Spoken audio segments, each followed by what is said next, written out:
कि आप खैरियत से होकर, हमारी दुआ है कि आप हमेशा खुश रहें, हंसते और मुस्कुराते रहें और इसी तरह हमें अपना प्यार दिखाते रहें। बिल्कुल जी, मेरा नाम मौजूद अली, मैं तारक महमूद, मैं मोहम्मद यूसुफ। तो आज हम जिस वीडियो पर रिएक्ट करने जा रहे हैं, वीडियो का टाइटल है 86 CFTV मेजर गौरव आर्या। तो वीडियो का टाइटल हिंदी में लिखा हुआ है और ये मेरे ख्याल में जो डिफेंस के जो हथियार के लिए जो हथियार हैं डिफेंस के लिए वो कमी हो रही है या नहीं हो रही, मेजर साहब बच्चे से एक्सप्लेन करेंगे। वीडियो देखते हैं और अपना रिव्यू कर देंगे। कौन करते हैं जी? 1 2 3 वीडियो स्टार्ट।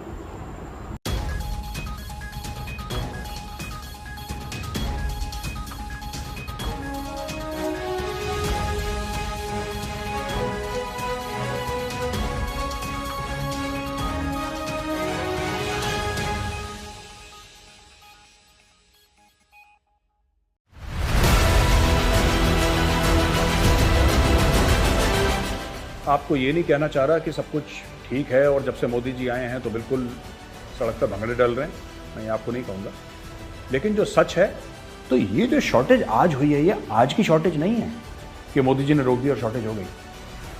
क्योंकि हमारी एयरफोर्स कमज़ोर हो गई है इसलिए हमें दुगने सैनिक लगाने पड़ेंगे। जहाँ पे हमें 50,000 लगाने थे, उदाहरण दे रहा हूँ, वहाँ पे हमें 1 लाख। आपकी चाइना के साथ लड़ाई हो गई, कोई चाइना को नाराज़ नहीं करना चाहता, ठीक है, और आपने किसी और मुल्क से। जय हिंद दोस्तों, मैं हूं मेजर गौरव आर्या और आप देख रहे हैं द चाणक्य डायलॉग्स हिंदी। इसके पहले कि ये एपिसोड में शुरू करूं, मेरी आपसे रिक्वेस्ट है, एक गुजारिश है, एक विनती है कि इस वीडियो को लाइक करिए और हमारे चैनल को सब्सक्राइब करिए। दोस्तों, ब्लूमबर्ग जो एक बड़ी जानी पहचानी मैगजीन है और काफ़ी लोग इसको कोट करते हैं, बड़ा क्रेडिबल माना जाता है, ब्लूमबर्ग में एक आर्टिकल छपा और आज मैं वो आर्टिकल आपसे डिस्कस करना चाहता हूं। India is running out of weapons to deter China due to Modi order, यानी कि भारत की जो आर्म्ड फोर्सेज हैं, आर्मी, नेवी और एयरफोर्स, उनके हथियार खत्म हो रहे हैं, उनका असला खत्म हो रहा है क्योंकि मोदी जी ने ऐसा हुक्म पास कर दिया है। अब भारत चाइना से कैसे लड़ेगा? ठीक है, यह किसी सुधीर रंजन सेन ने लिखा है और अच्छे मन से ही लिखा होगा। अगर अच्छे मन से नहीं भी लिखा तो मैं आपको स्टोरी समझा देता हूं।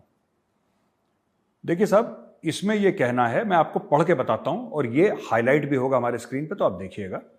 Prime minister Narendra Modi push to boost domestic manufacturing of defence systems is leaving India vulnerable to persistent threats from China and Pakistan according to officials with knowledge of the matter.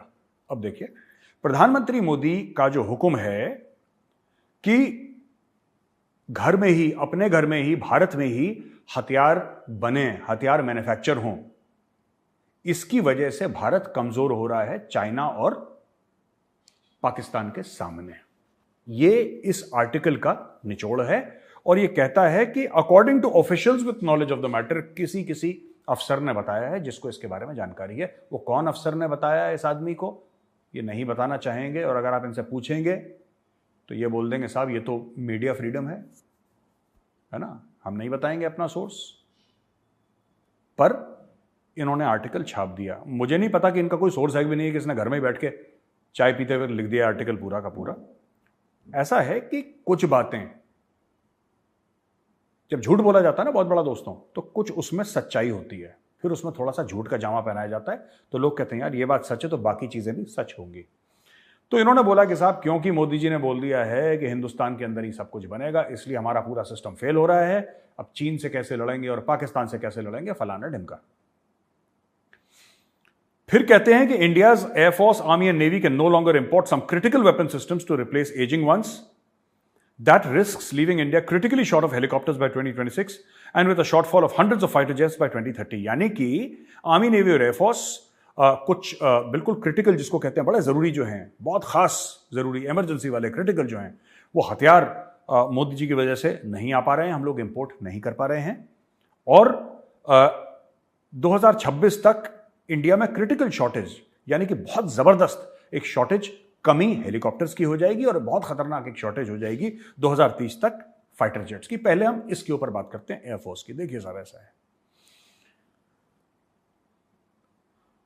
पहली चीज तो नियत क्या है ये आर्टिकल लिखने की और सच्चाई क्या है, ठीक है।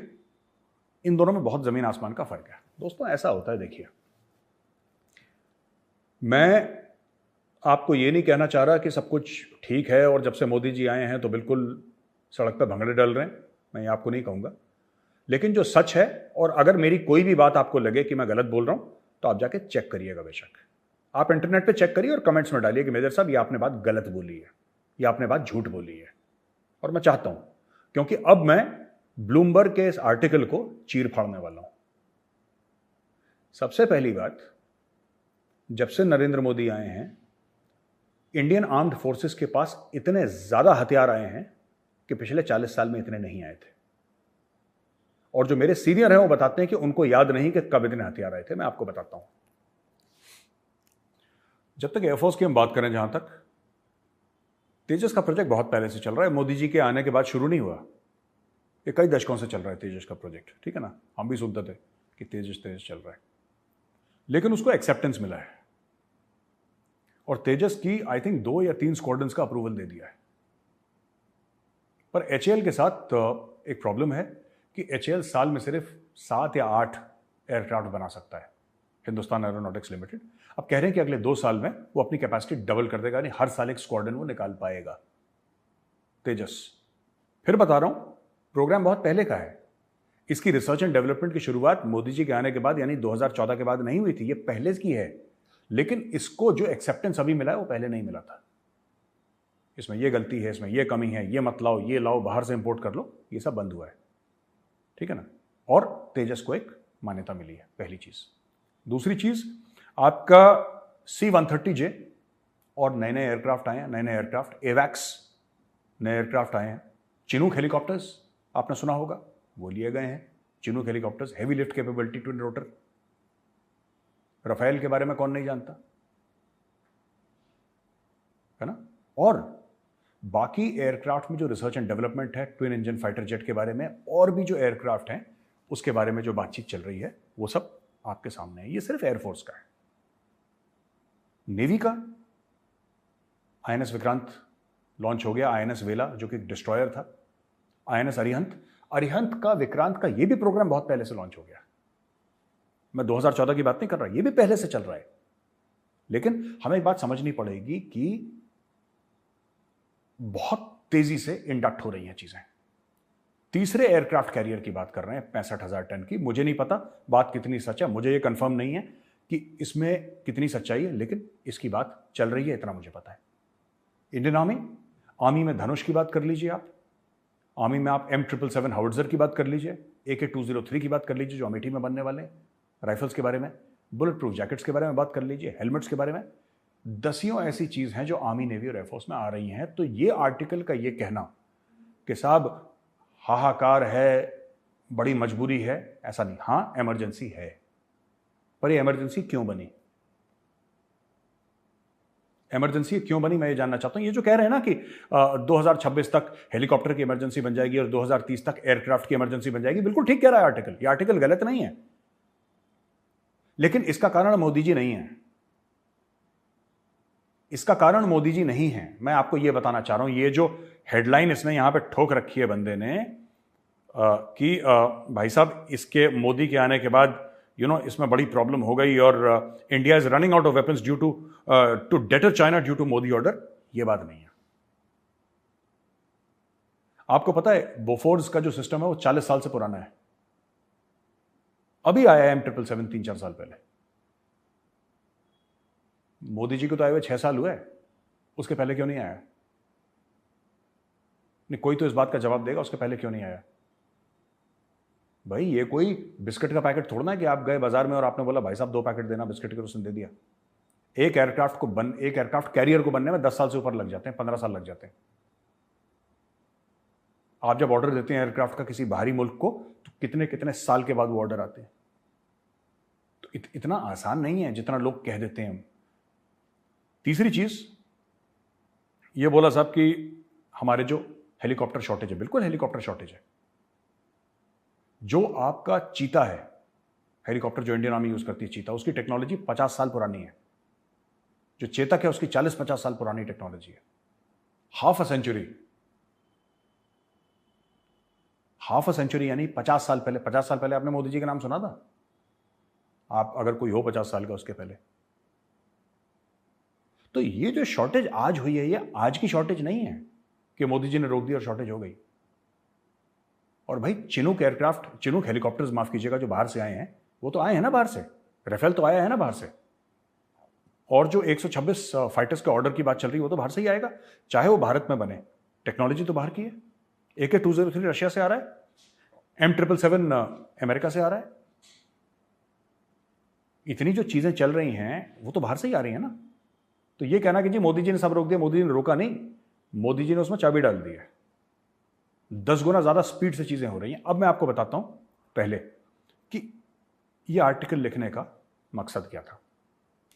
ऐसा होता है साहब, जो आप लोग कहते हैं ना बिकाऊ मीडिया, ये वही मामला है, बिकाऊ मीडिया का। यानी कि जो लोग बाहर हथियार बनाते हैं उनकी धीरे धीरे दुकान हो गई बंद। एक जमाने में भारत दुनिया का सबसे बड़ा वेपन्स इंपोर्टर था, सबसे ज्यादा आयात करता था हथियारों के, नंबर 1 पे था। अब वो नीचे आ गया। तो भाई जब नीचे आया है भारत, तो किसी ना किसी की तो पेट पे लात पड़ी होगी बाहर। मैं नाम नहीं लेना चाहता यहां पे, क्योंकि काफी इसमें जो नेता है ना अभी, ये फंस जाएंगे। और फंस क्या जाएंगे, मतलब जिन लोगों को पता है उनको तो पता ही है, और मैं कंट्रोवर्सी में नहीं पड़ना चाहता। ये जो पूरा राफेल का मामला है ना, और राफेल के ऊपर जो लोगों ने इल्जाम लगाया था, क्यों लगाया था, ये बात शुरुआत कहां से हुई, और ये जो पूरा नारा इन्होंने झूठा नारा दिया था, चौकीदार चोर है, सुप्रीम कोर्ट ने खुद बोला था बकवास कर रहे हो, ये बात कहां से शुरू हुई? ये बात वहां से शुरू हुई कि एक दूसरा राफेल के अलावा एक दूसरा एयरक्राफ्ट मैन्युफैक्चरर था, उसको ठेका नहीं मिला, उसको लगा कि मैं राफेल का भी काम बिगाड़ूं, इसलिए पूरी मुहिम शुरू हुई। और हमारी जो पॉलिटिकल पार्टीज हैं उनको तो बुद्धि है नहीं ज्यादा, तो वो पीछे लग गए चाबी लगा के। मैं ये नहीं कह रहा कि हमारी जो पॉलिटिकल पार्टीज हैं उन्होंने बुरे मन से करा, उन्होंने सोचा कि हाँ हमें अच्छा मौका है, मोदी को फंसा दें। लेकिन fact of the matter is, ये जो आर्टिकल है, मुझे इस आर्टिकल की ये बात समझ में नहीं आई कि किसने बोला है ये आर्टिकल लिखने के लिए। Who has asked this person to write this article? अच्छा, एक और चीज आप इस आर्टिकल में कमाल देखिए, मैं आपको और कमाल बताता हूं। As things stand, India's military readiness is set to further deteriorate just as it faces greater risks from Pakistan and China, which has soldiers deployed toe-to-toe against troops from India along their Himalayan border following deadly clashes in 2020. The weaker air force in particular means India will need twice the number of soldiers on ground to deter aggression along the Chinese border. यानी कि 2020 के बाद जो clashes हुई थी, इनका कहना है, गलवान से इनका मतलब है, वो कह रहे हैं कि हमारी एयरफोर्स कमजोर है, इसलिए हमें दुगने सैनिक बॉर्डर पे लगाने पड़ेंगे। अब ये बात देखिए, इसको कोई समझाए भाई को, एयरफोर्स और ग्राउंड पे जो सैनिक इन्फेंट्री वाला, उसका क्या लेना देना आपस में? भाई ये कह रहे हैं कि क्योंकि हमारी एयरफोर्स कमजोर हो गई है, इसलिए हमें दुगने सैनिक लगाने पड़ेंगे। जहां पे हमें 50,000 लगाने थे, उदाहरण दे रहा हूं, वहां पे हमें 1 लाख लगाने पड़ेंगे। ये क्या लॉजिक है यार? एयरफोर्स का काम अलग है, इन्फेंट्री और आर्मी का काम अलग है। यानी कि ग्राउंड पे सोल्जर्स बोल रहे हैं तो मैं मान के चल रहा हूं इन्फेंट्री, वहां पे आर्मर्ड वाले भी हैं, वहां पे आर्टिलरी वाले भी हैं, वहां पे सप्लाई वाले भी हैं, ऑर्डिनेंस वाले भी हैं, मैकेनाइज्ड इन्फेंट्री, वहां पे सब है। लेकिन क्योंकि टो टू टो बोला है, सोल्जर्स की बात करी है, इसलिए मैं एक्सप्लेन करने के लिए आपको बता रहा हूं। ये कह रहे हैं कि क्योंकि हमारे पास हवाई जहाज कम है, इसलिए हमें सैनिक डबल करने पड़ेंगे। सैनिक क्या उड़ के जाता है चाइना के अंदर? You need fixed wing capability. जो हम कहते हैं साहब, हमारे जो स्क्वाड्रन है वो 38 या 40 कितने होने चाहिए, वो अब 28 रह जाएंगे, बिल्कुल ठीक रह जाएंगे। लेकिन ये जो MiG-21 है, बाइसन, जो अभिनंदन जो जहाज चला रहा था और जिसके बारे में, क्रैश के बारे में लोग इतनी बातें करते हैं, कितना पुराना जहाज है यार, ये कब का है? ये कोई ये तो जाए, ये तो इन्वेस्टिगेट करे कब का है ये। इसको रिप्लेस करने की बातें चल रही हैं, दिन रात काम चल रहा है कि इनको रिप्लेस करो। लेकिन पूरा झूठ पे मबनी एक आर्टिकल छापा गया है ये, और मुझे इस चीज का बुरा लग रहा है कि इसमें सब गप मारी है इस आदमी ने। Bloomberg spoke to multiple officials for this story across 3 services in India. They asked not to be identified to discuss sensitive issues. They asked not to be identified to discuss sensitive issue. इसकी अंग्रेजी भी गड़बड़ है बंदे की, पता नहीं कौन है ये।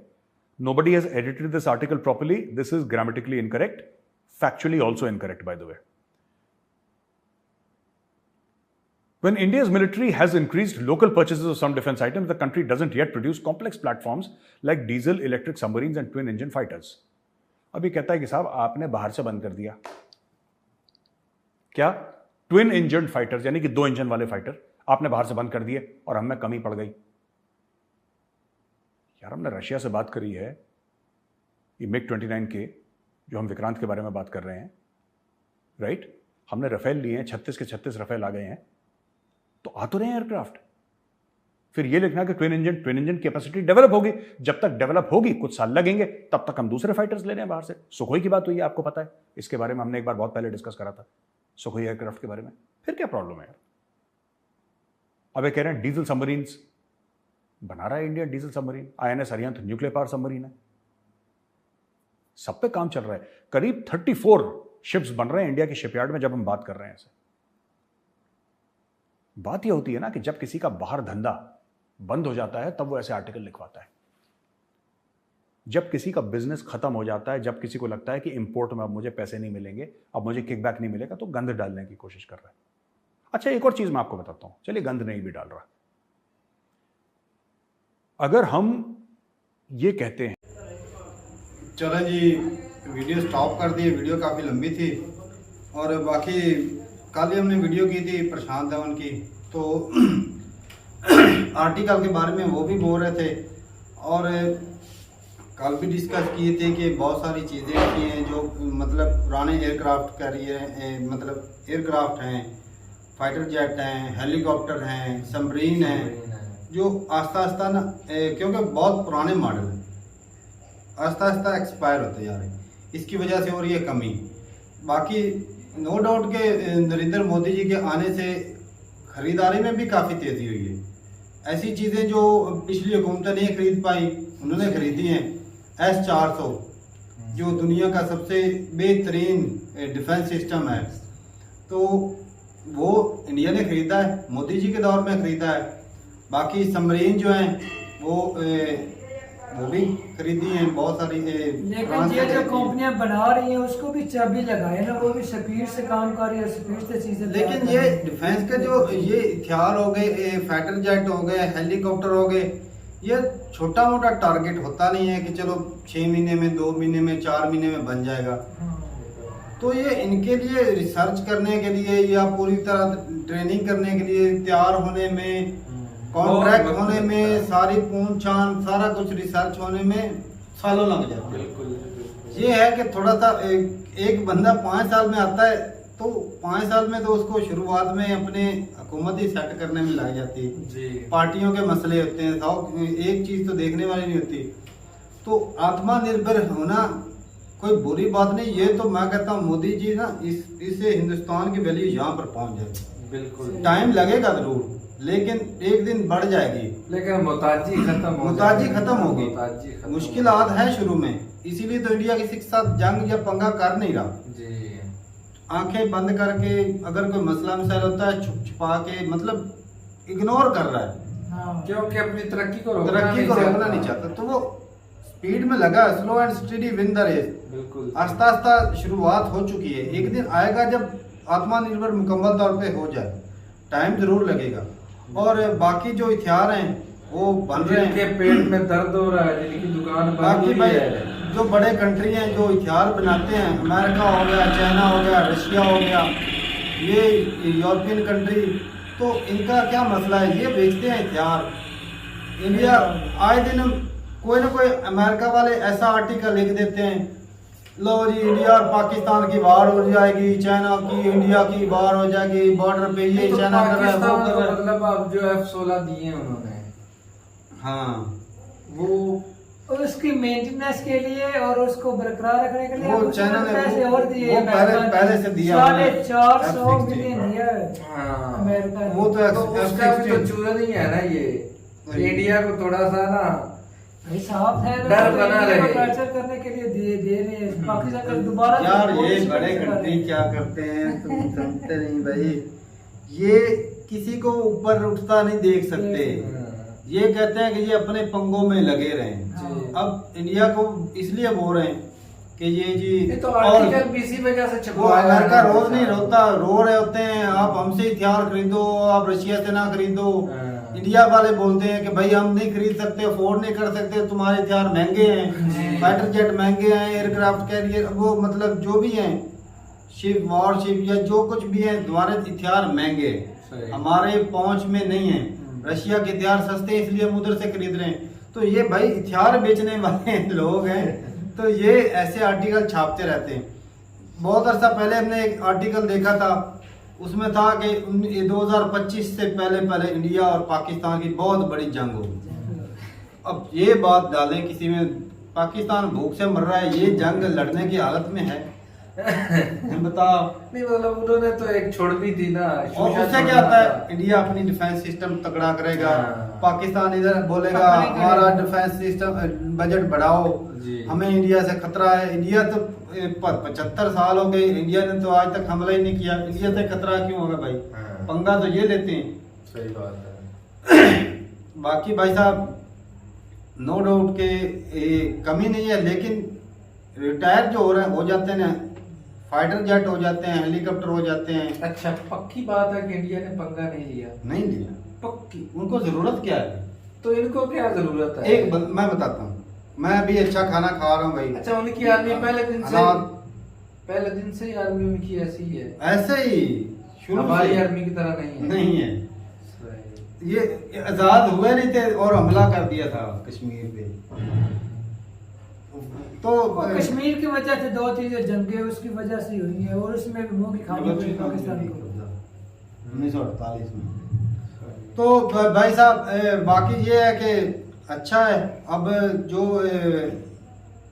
और भी मंगाए, ऑर्डर भी दिया हुआ है, 34 जो हैं वो मेरे ख्याल में सबमरीन और शिप वगैरह उनके ऊपर काम चल रहा है। सैकड़ों फाइटर जेट है वो भी खरीद रहे हैं, काम उसके 130 के लगभग। अच्छा हाँ। शोशे मान लिया, शोशे अपनी जगह पर, लेकिन इन्हें खरीद इतना लिया। हल्के में भी नहीं लेना नहीं, चाहिए, असल में पता है क्योंकि चाइना के साथ मुकाबला है। ये इसीलिए तो वो बोल रहे हैं कि भाई अगर मुकाबला चाइना को कंपेयर करते हैं ना, हाँ। असल में इंडिया के पास हथियारों की कमी नहीं है, लेकिन ऐसा कंपैरिजन करें हाँ, तब जाके चाइना के साथ, कमी उस हिसाब से देखा जाए तो फिर बहुत कमी है इंडिया में। जी।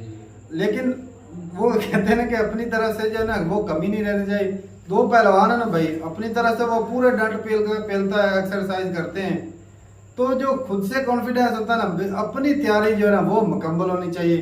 सामने वाला चाहे जितना मर्जी स्ट्रांग हो, सही बात है। अपनी तरफ से तैयारी जो है ना वो मुकम्मल होनी चाहिए। और किसी हद तक इंडिया जो है ना वो अभी भी चाइना से काफ़ी पीछे है। नेवी में कर ले, क्योंकि चाइना के पास तादाद बहुत है। सही बात है। एयरक्राफ्ट कैरियर 2 हैं चाइना के पास भी, और इंडिया के पास भी 2 हैं। बाकी नेवी उसके तगड़ी है, उसके पास सबमरीन जो है वो 80 हैं, इंडिया के पास 22 थी और अब 7 वो रिटायर हो चुकी हैं, 1-2 नहीं आ गई हैं, तो और भी ऑर्डर दिया हुआ। तो ये नई आती रहेगी टेक्नोलॉजी है ना, जाती वो रहेगी। बहुत तारक भाई मैंने रखती है। और जो वो बोल रहे थे कि एयरफोर्स कमजोर है और सैनिकों की तादाद बढ़, वो किसी में भाई साहब एयरफोर्स और काम होता है, नेवी का और काम होता है। उससे जाहिर तो यही होता है कि चूर फेंकू है, फेंक दिया उसने, और उससे यही जाहिर होता है, फेंकू है उसने फेंक दिया। सही बात है। और भाई अपनी रात जरूर बताइए कमेंट सेक्शन में भाई, जो रिटायर हो जाते हैं उसकी वजह से कमी आ जाती है, लेकिन ये कि ऑर्डर जो पहले देना चाहिए था वो अगर लेट हो जाए, अगर खुदा ना खास्ता कल को जंग हो जाती, क्योंकि जिस तरह चाइना घिराव कर रहा है, हो सकता है इंडिया तो हमला करता नहीं, करेगा तो पहले चाइना ही, तो ऐसा ना हो कि इंडिया को संभलने का भी मौका ना मिले। तो इसीलिए इंडिया को भी चाहिए कि अपनी फुल तैयारी रखे। तो ठीक है भाई साहब, मिलते नहीं वीडियो के साथ, तब तक के लिए इजाजत दें। अल्लाह हाफ़िज़।